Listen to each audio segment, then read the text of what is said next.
আসসালামু আলাইকুম। আপনাদের জানাই ঈদের শুভেচ্ছা।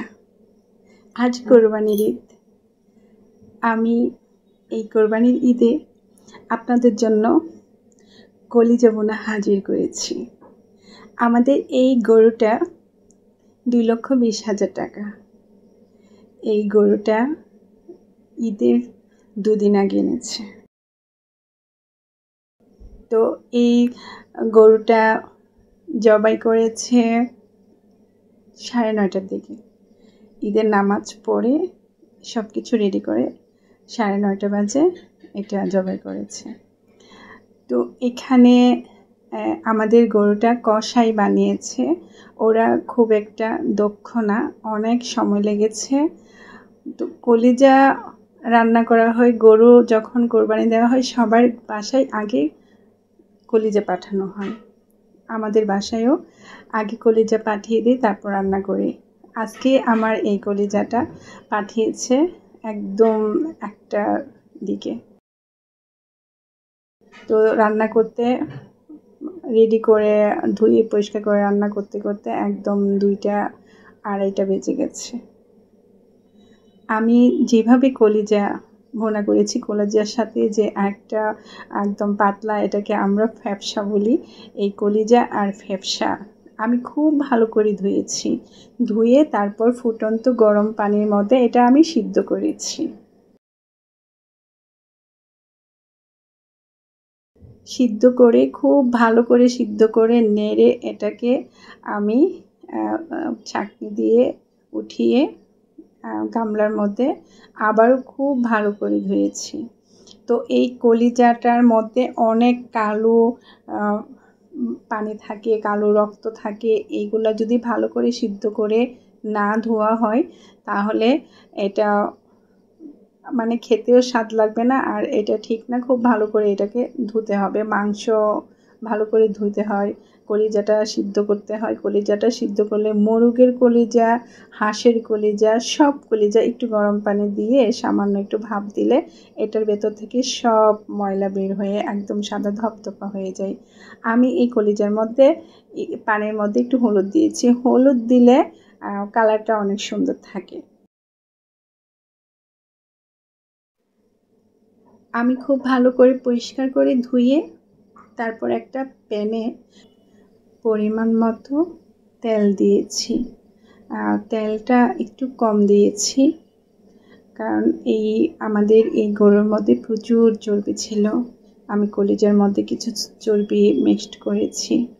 তো এখানে আমি এই তেলের মধ্যে প্রথমে রসুন ছেঁচা দিয়েছি। এই রসুন ছেঁচা খুব ভালো করে বাদামি করেছি। বাদামি করার পর আমি এখানে পেঁয়াজ ছেঁচা দিয়েছি,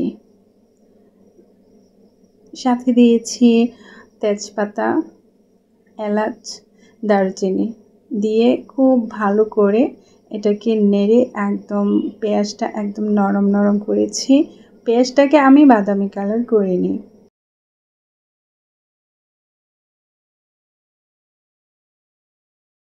আমার পেঁয়াজ রসুন খুব ভালো করে ভাজা হয়েছে। এখানে আমি এই পর্যায়ে 1.5 টেবিল চামচ মরিচ বাটা দিয়েছি।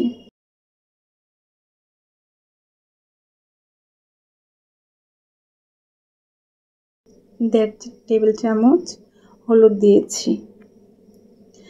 এটা আমার 1 চামচ দিয়েছি, কিন্তু এখানে 1.5 টেবিল চামচ হলুদ অনেক ভরে একদম উপরে উঠেছে। এভাবে আমি হলুদটা দিয়েছি। 1 চামচ দেখা যায়, কিন্তু এখানে 1.5 টেবিল চামচ হলুদের গুঁড়া। তো আমি একটু নেড়ে পানি দিয়েছি যেন নিচে লেগে না যায়। 1 চামচ আদা পেস্ট,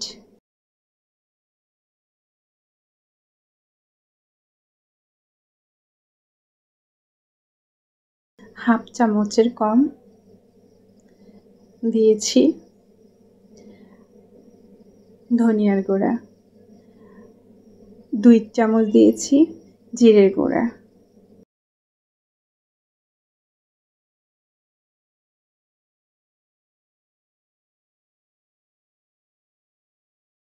জায়ফল জয়িত্রী আমি একসাথে বেটেছি, এটা হাফ চামচের কম দিয়েছি। সাদা সরিষা বাটা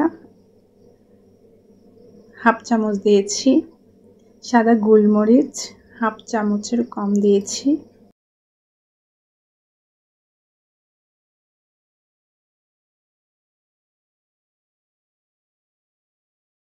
রসুন পেস্ট 1 চামচ দিয়েছি। দিয়ে আমি সবগুলো খুব ভালো করে মিক্সড করেছি।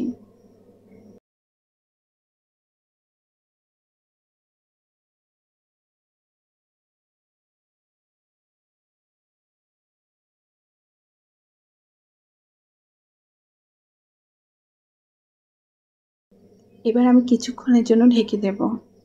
ঢাকনা উঠিয়ে আমি পরিমাণ মতো লবণ দিয়েছি।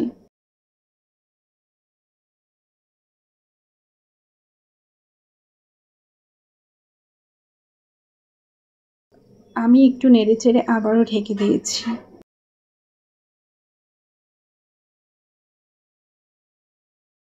মশলাটা আমি খুব ভালো করে কষিয়েছি।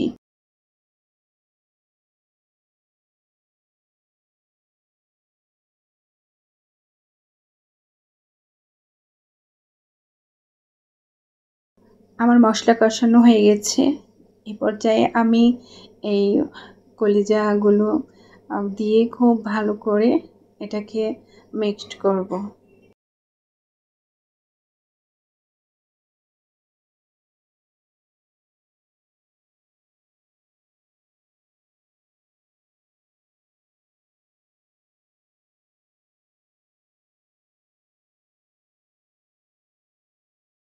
আমি অল্প কিছু কলিজা রান্না করেছি, আর বাকিগুলো ভাপ দিয়ে রেখেছি। কলিজা এমনি ফ্রিজে রাখা ভালো না, ঠিক না।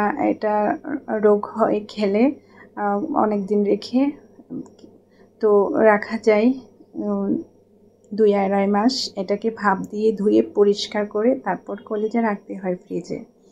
তো আমি কিছু এভাবে রেখেছি। এটা 15-20 দিন পর রান্না করে ফেলব। তো আজকে আমি যতটুকু রান্না করেছি, এখানে 3 কেজি কলিজা আমি রান্না করেছি চর্বি সহ।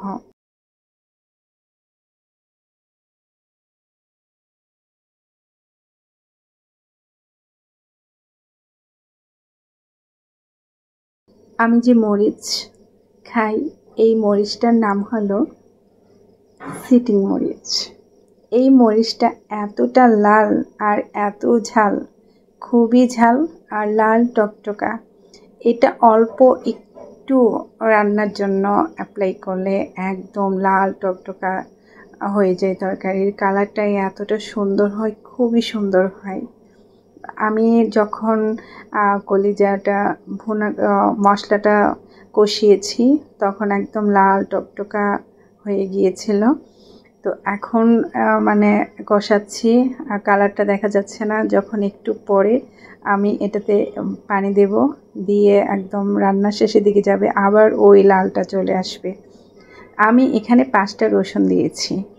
কলিজা ভুনা, মাংস ভুনা সাথে যদি রসুন দেওয়া হয়, এটা টেস্ট তো অবশ্যই লাগে। আর রসুনটা এক্সট্রাভাবে খেলে খুবই ভালো লাগে, খুবই ভালো লাগে, অসাধারণ লাগে।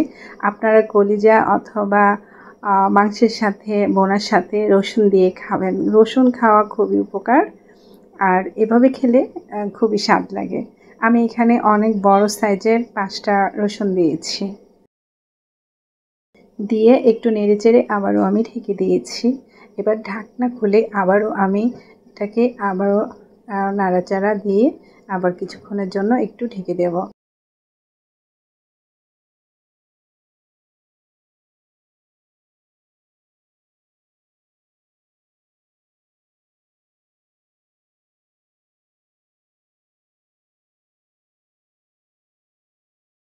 আমি একটু 1 চামচ পেঁয়াজ ছাঁচা দিয়েছি, আর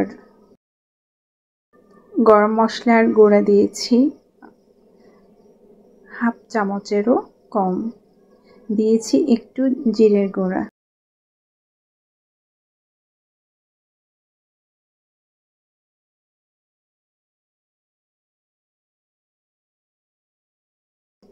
আমি কষানোর জন্য কোনো রকম পানি ব্যবহার করিনি। আর কলিজা, মাংস ওসবে কষানোর জন্য কোনো পানি ব্যবহার করতে হয় না, নিজে থেকেই পানি উঠে ওই পানি দিয়েই কষানো হয়ে যায়। এখানে আমি লাল মরিচ দিয়েছি ফ্লেভারের জন্য। লাল মরিচ বলতে কাঁচাটা একটু লাল হয়ে গিয়েছে, ওটা কাঁচা মরিচ একটু লাল হয়েছে। এটা দেখেন এবার আমার কলিজা ভুনা কতটা সুন্দর হয়েছে, কতটা সুন্দর কালার হয়েছে।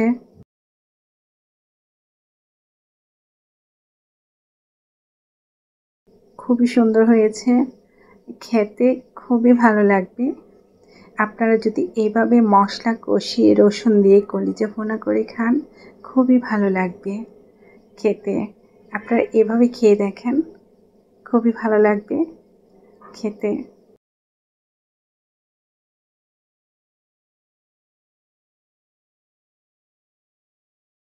আজ এই পর্যন্তই। ভালো থাকেন। আমার রেসিপিটি যদি ভালো লেগে থাকে অবশ্যই আমাকে একটা লাইক এবং কমেন্টস করে দেবেন।